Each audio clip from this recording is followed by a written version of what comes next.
or think about sometimes in your day-to-day life that you deep down are a healer, or some part of you thinks that you want to help the world and the other part of you tries to live your day-to-day life. Well, if that is you, then you're going to want to listen today, because our guest today is Keira Lana. Did I say that right, Keira? Keira Lani. Keira Lani. Wonderful. She is a medical Qigong energy healer, and she's going to share with us 5 techniques to energize your life, turn on your inner healer, receive clear guidance, and access your creative power. If you know that you have those unique gifts, but you haven't really let them shine yet, and you're not sure how to use them, then this show is for you. You'll want to tune into this episode 7. Now, before we get into the show, if you're brand new to Facebook or to the Randi Light Experience, I got to welcome you. Welcome to my page. Welcome to the people who are here. We've got Pat and we've got Dottie and a few others. I want to welcome you to my channel and welcome to the Randi Light Experience. You're also probably wondering who I am and all kinds of things about what Keira is going to be sharing with us today. So those are great questions. Let me answer a couple of them for you. My name is Randi Light, and that's why it's called the Randi Light Experience. And you'll always get an experience on the Randi Light Experience, some kind of hypnotic experience. And that's why we call it that as well. So I, for the past 10 years, have hypnotized thousands of children and adults to virtually overcome anything and everything that's in their way so that they could show up as their best version of themselves. I am the author of the book, The Essential 4, let's see, and the creator of the Essential 4 system. It's hypnosis combined with coaching, and it gives you everything you need to get from where you are to where you want to be, so you can be in a peak state whenever you want, wherever you want.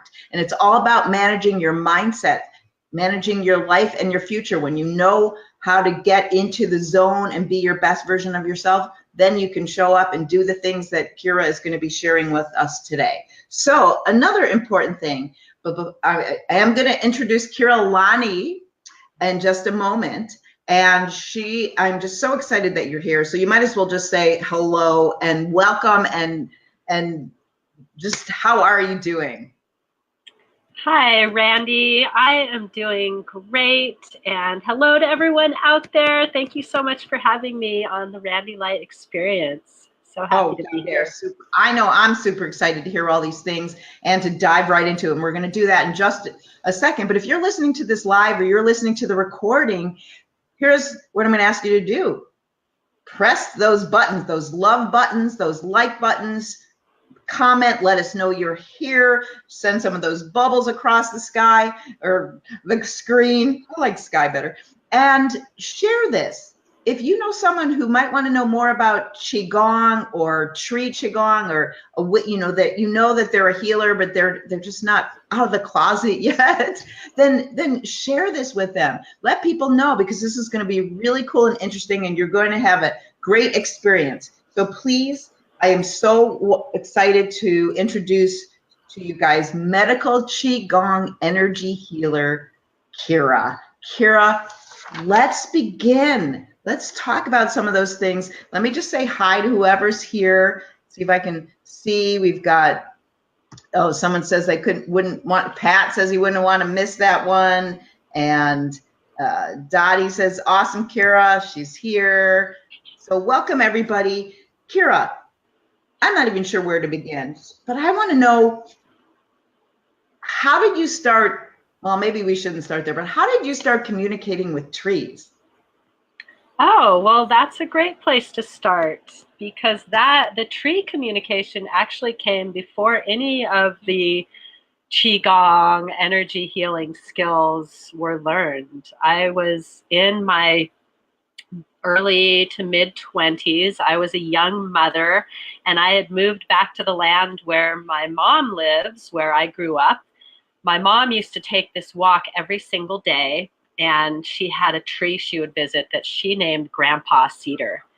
And sometimes I would go with her, and we'd visit this tree and smell the sweet aromas and give the tree a hug. And then one day she had gone to Hawaii, and I decided to go on the walk by myself. So I walked up the hill and down the hill, and I went to visit this beautiful big cedar tree, and I gave the tree a big hug and inhaled the bark. And then all of a sudden I felt like the tree was holding me there, like it didn't want to let me go. And it was such a strange feeling. It How old were felt you? like I was about 24, I think, 23, 24.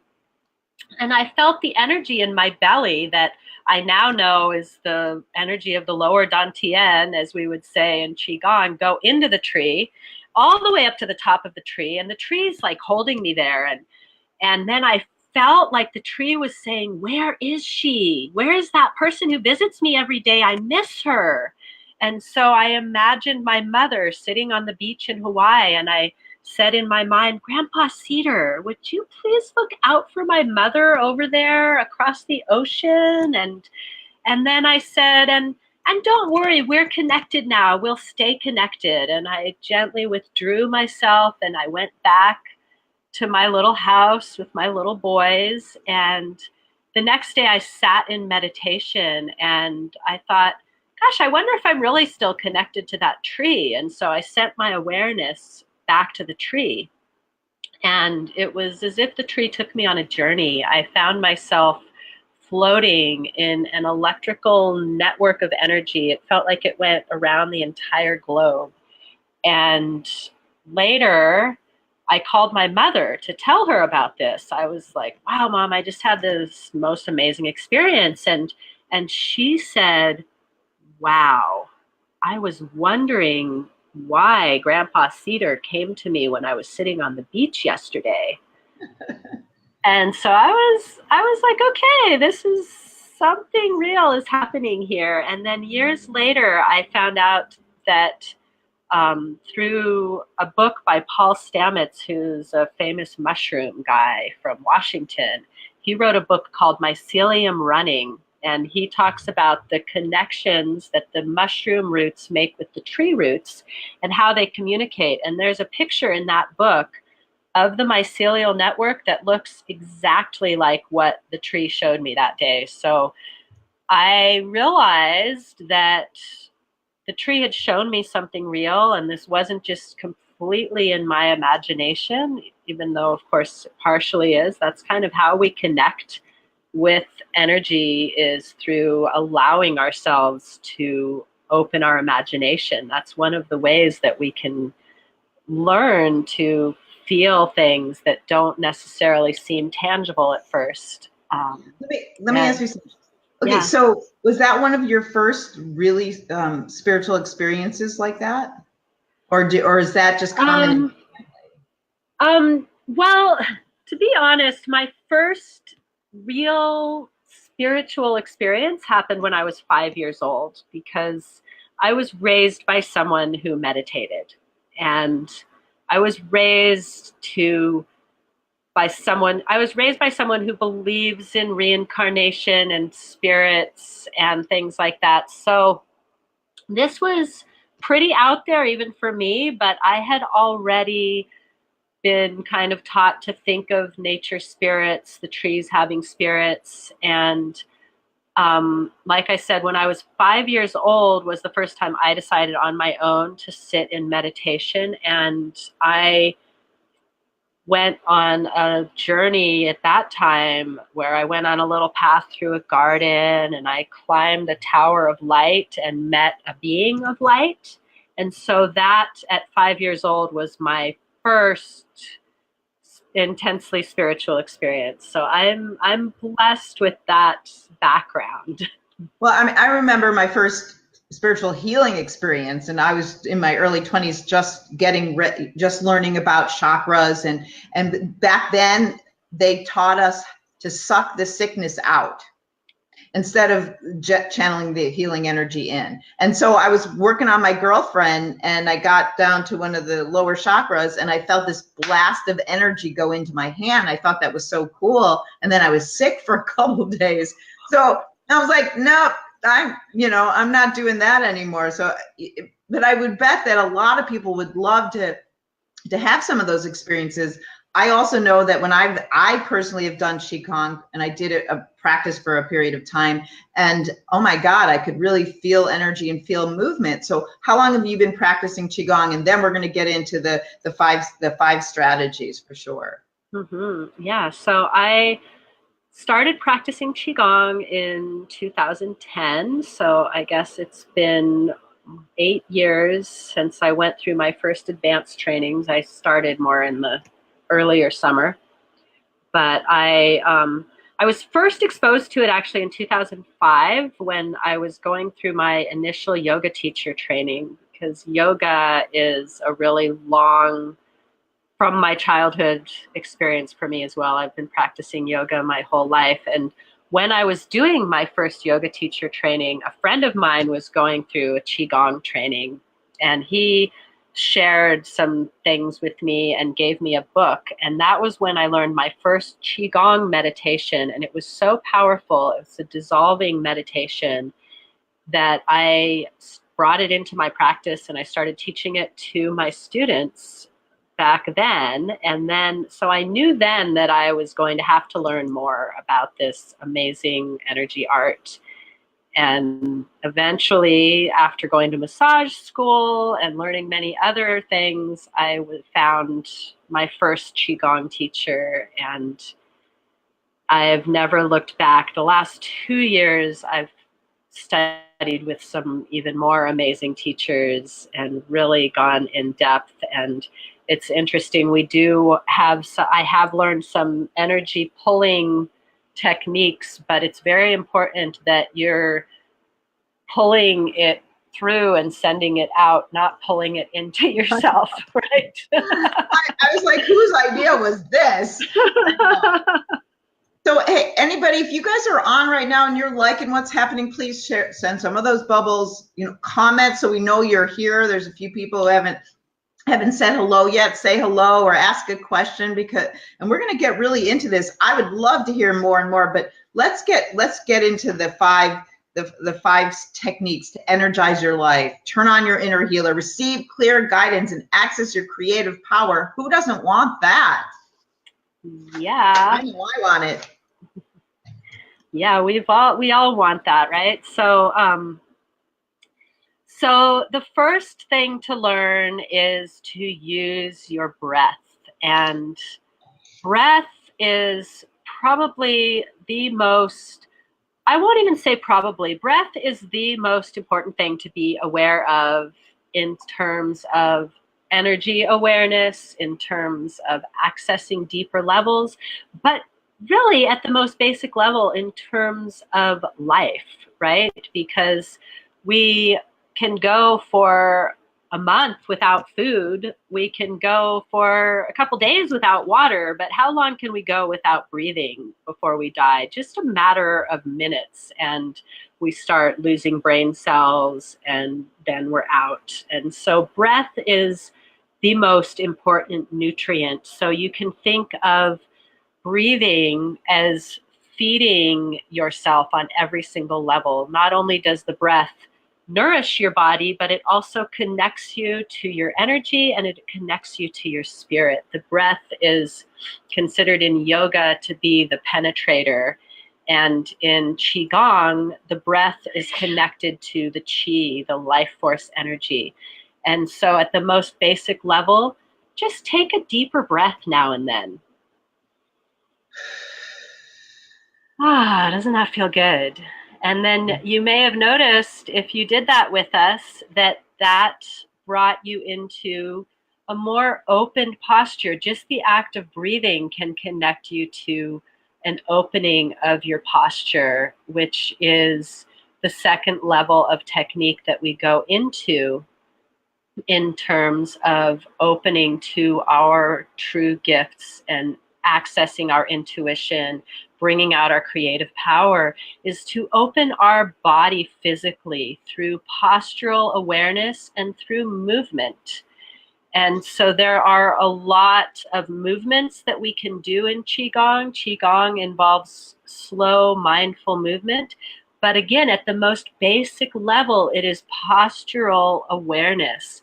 And when we become more aware of our body, we become more aware of our senses, then we can begin to open to that less tangible sixth sense or even seventh sense. I wanted to say the number 7. I think it's so cool that this is episode 7, the magical 7. So I feel like that's actually very important to be aware of your body and all of your physical senses in order to access those deeper senses. So through breathing and opening the physicality, we begin to connect to an awareness that allows us to experience those deeper gifts. Keira, I know there's so many different ways to breathe and intentionally breathe. So is there a specific one that can really tune you in to access your intuition more than others? That is a really good question. And there is a certain breath pattern that I could share with you here if you like. It's a little bit involved. Even just doing the slow, deep breathing that many people have learned in the process of yoga or meditation, where we breathe into our belly, that's the foundation. That's important to be able to breathe slow and deep before we do more active breathing. But there is a warrior's breath that I feel is especially powerful in terms of energizing. It does a few different things. It energizes the body. It builds heat. It's actually used by monks in Tibet to be able to go out into the snow and melt a wet towel, or I should say evaporate the water out of a wet towel in the snow instead of freezing. They actually will heat it up. And so this breath is so powerful, and it takes you so quickly into that meditative, open awareness state that I use it pretty much every day, just for a few different things: to energize physically, to connect to my intention, so to focus my awareness, to hone in on what I want to focus on, and then also to connect with that sense of spirit, of something greater, the greater consciousness, God, as some people call it, the higher self, as others do, whatever that is. It's that place where you can channel your greater wisdom, where you can connect with the either divine guidance or your own true gifts, as we're talking about here. So, okay. So what, if I understand you correctly, what you're saying is when you do this, just the act of doing it, and then the posture and the breath, it opens you up and you feel more connected to the divine, or whatever people call it. You have a feeling more connected. Yes, I would agree. That is very true. Just the act of using the breath. That's why I say the breath first. If you do nothing else in your life, I mean, movement is very important too. I wouldn't want to encourage people to leave movement out of your life, but the breath comes first. And to expand the breath, even the simplest way of expanding the breath by just actively breathing deeper, even that in and of itself can connect you to that feeling without even doing any special techniques or breath holds or anything, except breathing deeper and feeling that expansion of the breath and even taking it into every part of you. I really can't stress enough how important the breath is. If you want an expanded awareness, if you want a greater experience of life and access to deep joy, that's another thing that the breath can offer to you if you practice daily. Qigong means energy work. Qi is life force energy. Gong means work, or what it actually means is discipline over time. So these aren't things, sometimes you can have just an immediate epiphany, an immediate awakening, but to have the sustained experience of being able to call in your gifts at will, you need a disciplined daily practice of and I think the cat agrees. Feel the energy. Okay, cool. Well, that's all. Okay, so the breath. Do you want to continue on the 5 strategies and then go back to the breath, or do you want to do the breath thing with us now? Well, let's just go through the list, I guess. Right. So of the five areas that we touch on when we are really working to unearth your gifts, you'll want to have all of these in play in order to have the full experience. The breath can take you there, and the movement can help you sustain it. And then there's the mindfulness practice, which can be integrated into the breath and the movement. There's a meditative sense. For me, meditation used to be a seated practice. Now it's something I bring into my daily experience of the world. And so the more you can integrate mindfulness into your life, the greater you can expand your experience. And then for me, this is extremely important to spend time in nature, to connect. We were just talking about how I connect with trees. Not everybody is going to receive messages from the trees, but anyone will receive healing, calming, energy from being in nature. It's part of connecting with your true nature is to recognize that you are a part of nature as a whole. And so time in nature, and then I highly, highly encourage some kind of journaling practice, something that you can record your experiences, even if it's just a brief, this is the practice I did today, this is what it felt like. To record your experiences helps you to go deeper into that experience. So those are the 5 general tools that I bring in when I work with a client to develop their personal self-cultivation practice. And each one of them, I feel, is very key to the full experience. They're proving, well, especially when you take off your feet, right? And they call it earthing now, or grounding. Mm-hmm. And the National Institutes of Health even came out with saying that, yes, there's something happening. This is healing. This is helpful. I know one of the people listening, Pat, he's very into it. He actually gave me a thing that you lay on your bed, but nothing replaces to me, nothing replaces being able to walk barefoot on the beach or in nature. I'm with you on all of these. It feels so good if you want to feel connected and spiritual. And so many people are separated and feel separated and want something more. Here it is, your five techniques, and doing them all is what you're saying.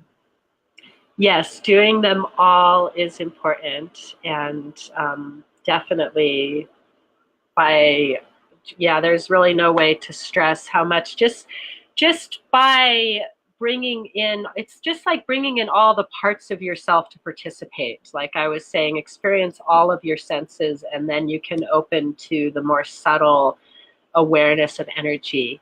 You need to bring all of your parts into play. We can't be all in our head, and we can't be all in our body.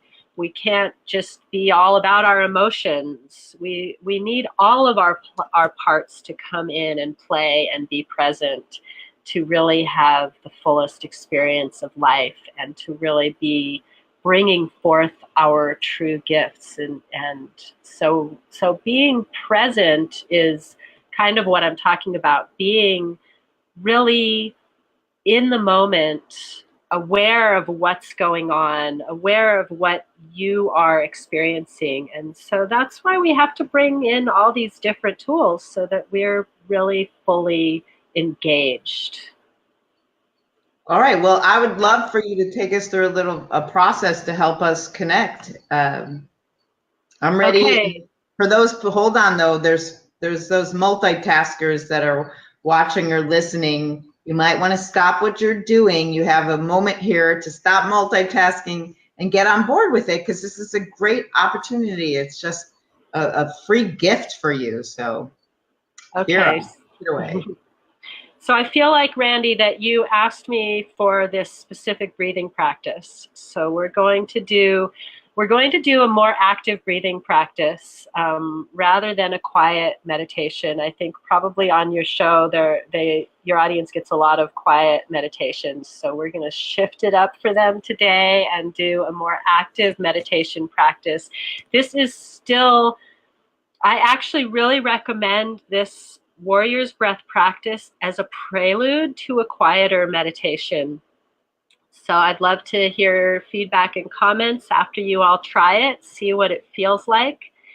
And yeah, so like I said before, we start with connecting to that deep belly breath. So start by bringing your hands onto your belly and slow down the breath. This is the breath we want to default to, in and out the nose. You can breathe out the mouth sometimes, but for now, try the in and out the nose, filling up the belly fully. So with each inhale, the belly expands into the hands. And with each exhale, you relax and the belly flows back towards the spine. This is the breath I want you to default to after we go through the rounds of Warrior's Breath. So keep breathing fully and deeply, each breath slower and smoother than the one before. Each exhale, relaxing a little bit more, feeling your weight settle into your seat, grounding into the earth.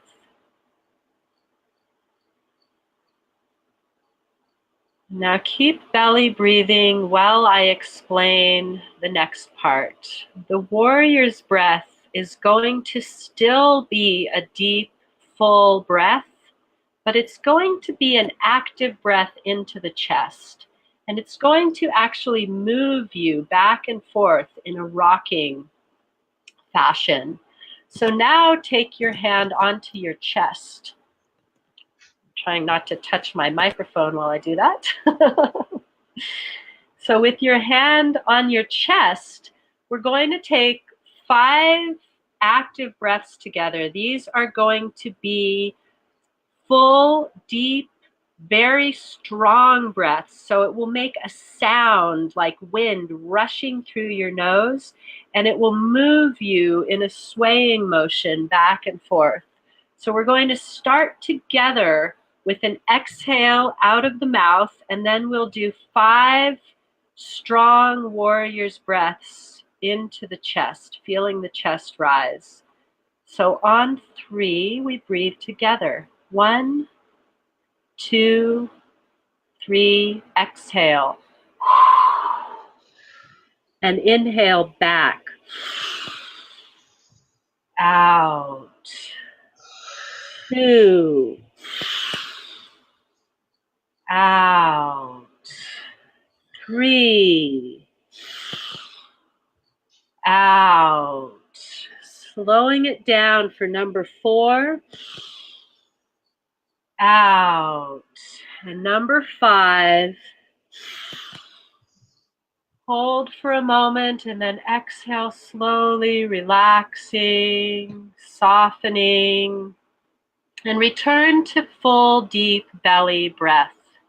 Sometimes this active warrior's breath can make you lightheaded. So if you got lightheaded, and that's why we always do it seated unless you're very practiced at it. If you get a little lightheaded, that means just tone it down a little bit. If you did not get lightheaded, then you can feel free to breathe even stronger next time. And What do you mean by tone it down or stronger? Well, toning it down means just a little softer. So I'm making a lot of noise through my nose. If I go stronger, I'm going to make even more noise. If I'm getting too lightheaded, I'm going to make a little bit less noise and go a little bit slower. And so you can dial it in to your own experience. This is our experience of the Randi Light Experience, and it's your experience. It's Randi is having her experience, I'm having my experience, and each one of you watching gets to have your own experience. So notice what it feels like for you. And if you get lightheaded, then tone it down a little bit. Breathe a little bit softer, a little bit quieter, but breathe strongly enough that you're still getting a strong vibration. We want to feel a strong vibration, but we don't want to pass out at the end. And we're going to actually add in a tumo activation. This is actually where the power comes in, is the tumo activation. This is where the monks are going to dry that wet towel in the snow. And what it is it's a pressurization of the energy. The breaths are gathering energy.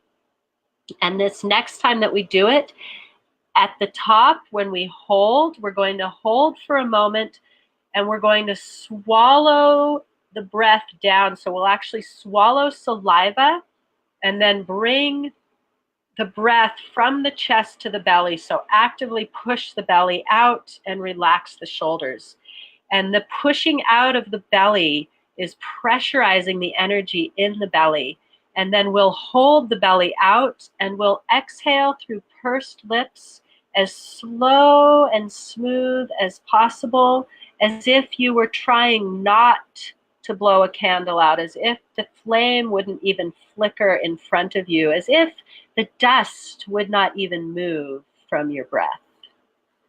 Nice. Okay, so you're going to take us through. So 5 is a good number, though, for the other part. So you first start doing the regular deep breathing, and then you do the 5 moving breathing, and then you move into this. Yes, and really the number of breaths is not super important. 5 is a good starting point, just so you can get the experience in a short amount of time.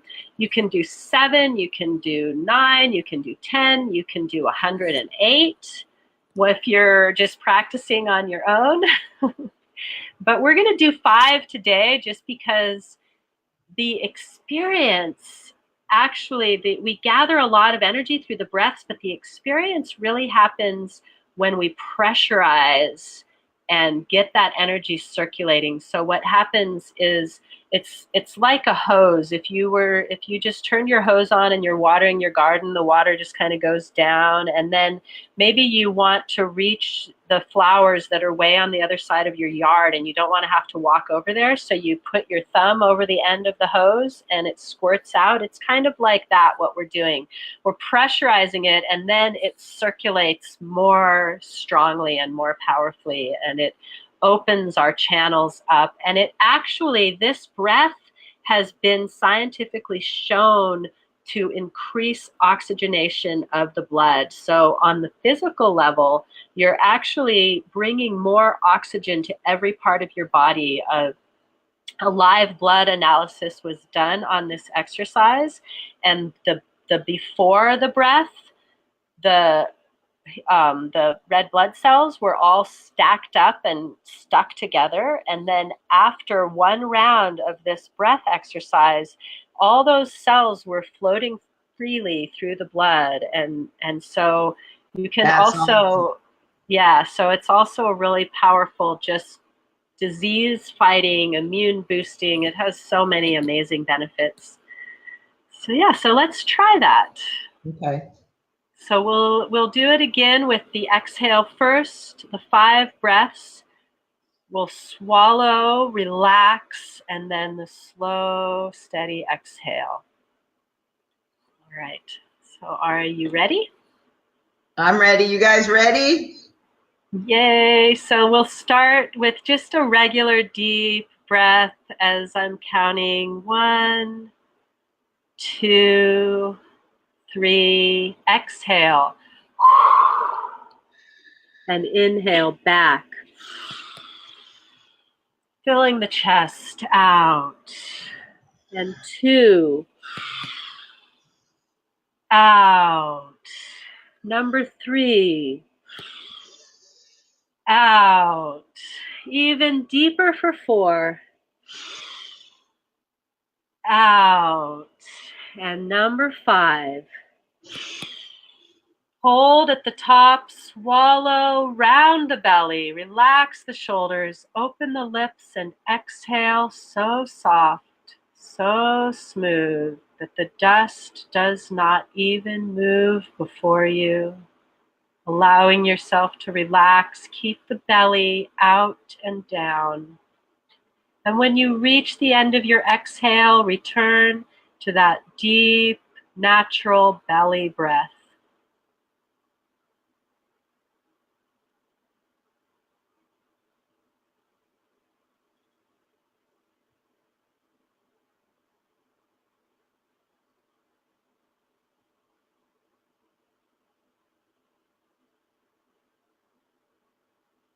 Nice.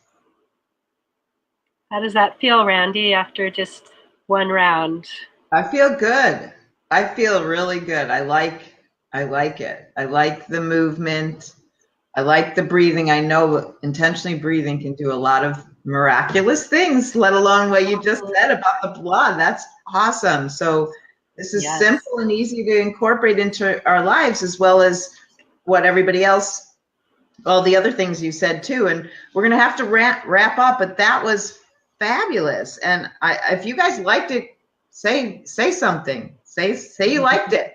And you know what? If you want to learn more from Keira, I mean, you're obviously a wealth of knowledge and do all kinds of wonderful things for healing yourself and healing the body and awakening people's true potential in unusual ways. I mean, that's what I do for a living too, but I do it through hypnosis, and we'll do deep breathing and things. But, you know, I love the whole nature and breathing and body postures and just getting everyone to be mindful of every aspect and that journaling. And when you do all these things, it sounds like a lot of positives could come out. Really, people come to me because they want to be intuitive. They want to get more intuitive. They want to connect with their higher self.